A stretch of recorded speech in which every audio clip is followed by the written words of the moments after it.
Hello guys, आप देख रहे हैं नूर इंस्टीट्यूट। आज हम आपको पढ़ाने वाले हैं एजुकेशन का एसईसी का यूनिट 2 का चैप्टर नंबर 7। जैसा कि आपको पता है यूनिट 1 हमारा कंप्लीट हो चुका है एंड यूनिट 2 का नाम क्या है हमारा, समावेश, नीतिगत और दृष्टिकोण। तो उसका चैप्टर नंबर 7 पढ़ेंगे आज हम। चैप्टर नंबर 7 का क्या नाम है, भारतीय पुनर्वास परिषद अधिनियम 1992 और विकलांग व्यक्तियों पर राष्ट्रीय नीति 2016। पहले हम पढ़ेंगे सिर्फ इसके बारे में, भारतीय पुनर्वास परिषद के बारे में। तो अब वो देखते हो उसको क्या कहते हैं। भारतीय पुनर्वास परिषद आरसीआई, भारतीय पुनर्वास को क्या बोलते हैं, आरसीआई, शीर्ष सरकारी निकाय है जिसमें विकलांग, वंचित और विशेष शिक्षा आवश्यकता समुदायों पर लक्षित परिषद कार्यक्रम और पाठ्यक्रमों को विनियमित करने के लिए संसद के एक अधिनियम के तहत स्थापित किया गया है। ये भारत में एकमात्र विधानात्मक परिषद है जिसे केंद्रीय पुनर्वास रजिस्टर को बनाए रखने की आवश्यकता होती है, जो मुख्य रूप से उन सभी योग्य पेशेवर के विषय का दस्तावेजीकरण करती है जो लक्षित समुदायों के लिए परीक्षण और शैक्षिक कार्यक्रम संचालित और वितरित करते हैं।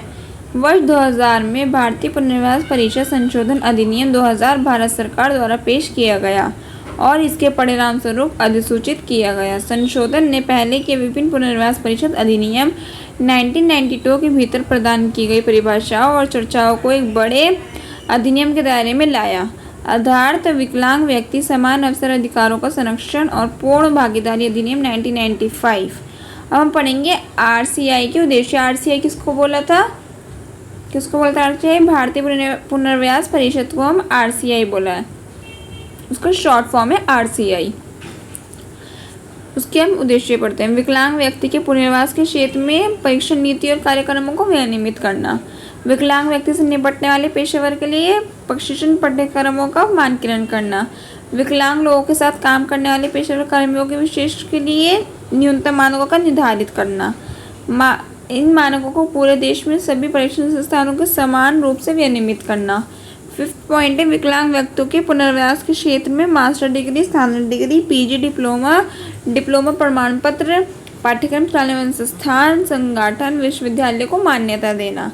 6th पॉइंट है, पारस्परिक आधार पर विदेशी विश्वविद्यालय संस्थानों द्वारा प्रदान की गई डिग्री, डिप्लोमा प्रमाण पत्र को मान्यता देना। 7th है हमारा, पुनर्वास और विशेष शिक्षा में अनुसंधान को बढ़ावा देना। 8 पॉइंट है हमारा, पेशेवर कर्मियों को पंजीकरण के लिए केंद्रीय पुनर्वास रजिस्टर का रखरखाव करना। भारत के विदेश में संस्थानों से विकलांग लोगों को पुनर्वास के क्षेत्र में शिक्षा और परीक्षण पर नियमित आधार पर जानकारी एकत्रित करना। विकलांग के क्षेत्र में काम कर रहे संगठनों के सहयोग के पुनर्वास और विशेष शिक्षा के क्षेत्र में सतत शिक्षा को प्रोत्साहित करना। 11th पॉइंट आता है हमारा, व्यावसायिक पुनर्वास केंद्र को जनशक्ति विकास केंद्रों के रूप में मान्यता देना, यानी कि उनकी जनशक्तिकरण करना। 12th पॉइंट आता है हमारा, व्यावसायिक पुनर्वास केंद्रों में कार्यरत व्यावसायिक परीक्षण एवं अन्य कर्मियों को पंजीकरण करना। 13 पॉइंट आता है हमारा, विकलांगता पर राष्ट्रीय संस्थानों और शीर्ष संस्थानों को जनशक्ति विकास केंद्रों के रूप में मान्यता देना। 14 पॉइंट आता है हमारा, सामाजिक न्याय और अधिकारिक मंत्रालय के तहत राष्ट्रीय संस्थाओं और शीर्ष संस्थाओं के काम कर रहे कर्मियों को विकलांगता पर पंजीकरण करने के लिए बढ़ावा देना। अब हमने पढ़ते हैं, ये तो कार्य भी जैसे हमारा उद्देश्य होता है वैसे उसके कार्य सेम हो जाते हैं।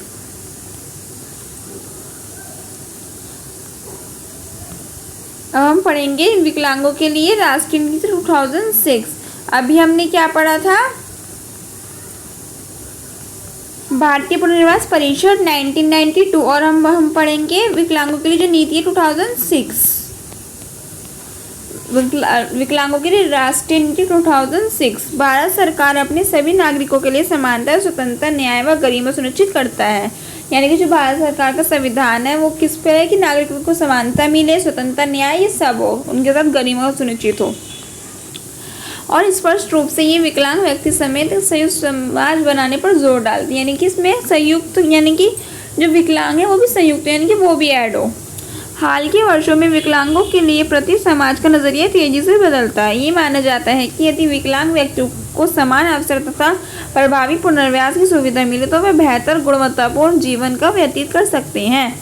2nd पॉइंट आता है हमारा, जनगणना 2001 के मुताबिक देश में 2.19 करोड़ व्यक्ति विकलांगता के शिकार हैं।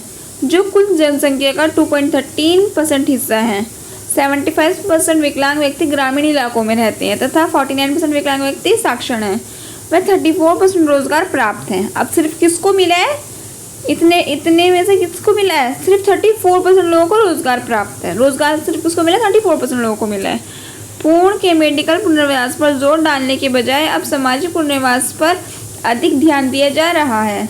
व्यक्तियों की बढ़ती योग्य की पहचान की जा रही है और उन्हें समाज की मुख्यधारा में शामिल किए जाने पर बल दिया जा रहा है। राष्ट्रीय शिक्षा नीति 2006 ने विशेष रूप से असमर्थ बालकों को सामान्य कक्षा में प्रवेश दिलाने पर बल दिया, यानी कि जैसे नॉर्मल कक्षाएं होती हैं वैसे ही ये व्यवस्था समाज कहलाती है। क्या कहलाती है, समावेश कहलाती है। इन समावेशी शिक्षा की नीति का मुख्य प्रावधान भी है। इसके प्रावधान क्या क्या है आप वो देखिए। बाधिक बालकों के प्रारंभिक स्तर पर पहचान कर उनके लिए कार्य रूप बनाना, शारीरिक तथा मानसिक दोषों में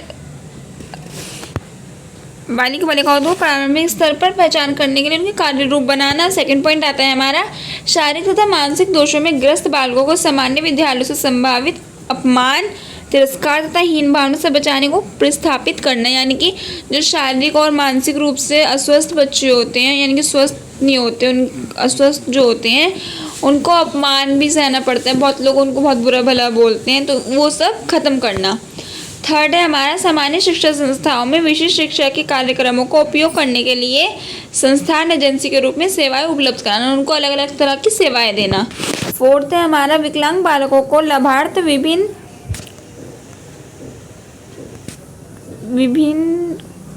प्रौद्योगिकी उपकरणों जैसे श्रवण बाधित हेतु श्रवण यंत्र, दृष्टि बाधित हेतु ब्रेल लिपि का निर्माण का प्रदाय आदि ये सब उनको देना चाहिए। अब बात है हमारा, विकलांग व्यक्तियों पर राष्ट्रनीति की सीमा क्या है। संविधान के अनुच्छेद 21A के तहत जहां शिक्षा को मौलिक अधिकार माना गया है और विकलांग अधिनियम 1995 के अनुच्छेद 26 में विकलांग बच्चों को 18 वर्ष की उम्र तक मुफ्त और अनिवार्य शिक्षा प्रदान करने का प्रावधान किया गया है। ये इसकी सीमा में आता है। जनगणना 2001 के मुताबिक 51% व्यक्ति निरक्षर है। तो गाइस आज ये हमारा चैप्टर नंबर 7 कंप्लीट होता है। हमारे चैप्टर नंबर 7 का नाम क्या था, भारतीय पुनर्वास परिषद अधिनियम 1992 और विकलांग व्यक्ति पर राष्ट्रीय नीति 2006। ये आज हमारा कंप्लीट होता है। इसी के साथ गाइस हमारा यूनिट 2 भी आज कंप्लीट होता है। आज हमारा गाइस यूनिट 1 और यूनिट 2 पूरा कंप्लीट हो चुका है। तो इसी के साथ हमारा एजुकेशन का SCC का सिलेबस कंप्लीट होता है। Thank you so much. आज की वीडियो में इतना ही।